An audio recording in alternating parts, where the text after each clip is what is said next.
Dito ulit tayo, mga lalabs. Yan, akyat tayo dito. May hagdan dito. Akyat tayo, akyat. Dito tayo sa ibabaw. Daming swimming pool dito. Ay, wala rin pala tubig. Tanggalan din pala ng tubig. Tinanggalan pala ng tubig, tinanggalan. Ayan o. Dito may tubig sa ibabaw. Ayan o, may shower doon o. May shower. Ayan, isa. Swimming pool dito. Yung dalawa. Tatlo. Apat.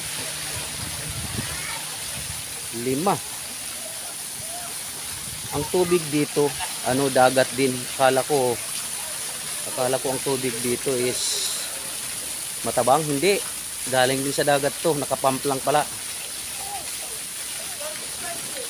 Nilinis nila. Ito pinadrin na. Nilinisin siguro. Wala nang laman ng tubig dito. Wala na oh. Wala nang laman. Wala nang laman yung swimming pool. Pero malalim din. Nasa 4 feet din yan na higit. Ayan. Ayan. Oh. Mga lalabs, pwede kayo dito pumunta mga lalabs. Ayan. Eco-friendly din dito. Yung naliligo dyan. Dalawang bata. Ayan.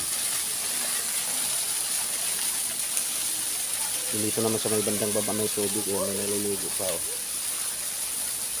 Ayan.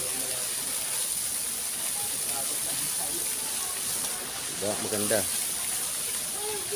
Umikot ulit tayo mga lalabs dito sa Bismar Resorts, Batangas. Ano naman dito ang 100 yung bayad sa gate entrance.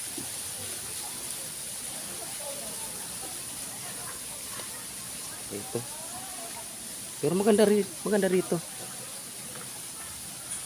Yung mga kubo-kubo nila. Mga kubo lang yan, pero mga aircon yan. Mga kubo, pero mga aircon. Manginain muna tayo mga lalabs. At nagugutom na si host.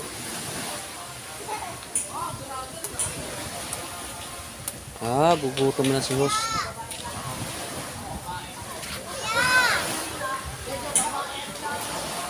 Nagugutom na kaya si host, nagugutom.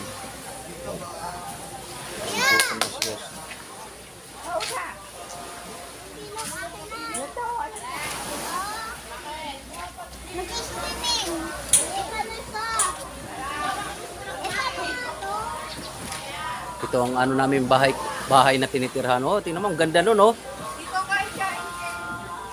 Kain daw pag may time. Oh, tingnan mo ito, yung anak ko. Hi.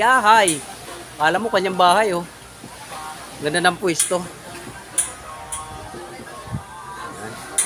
Hanggang dito na lang muna mga lalabs. At nagugutom na si host. Pambihira yan, gala ng gala.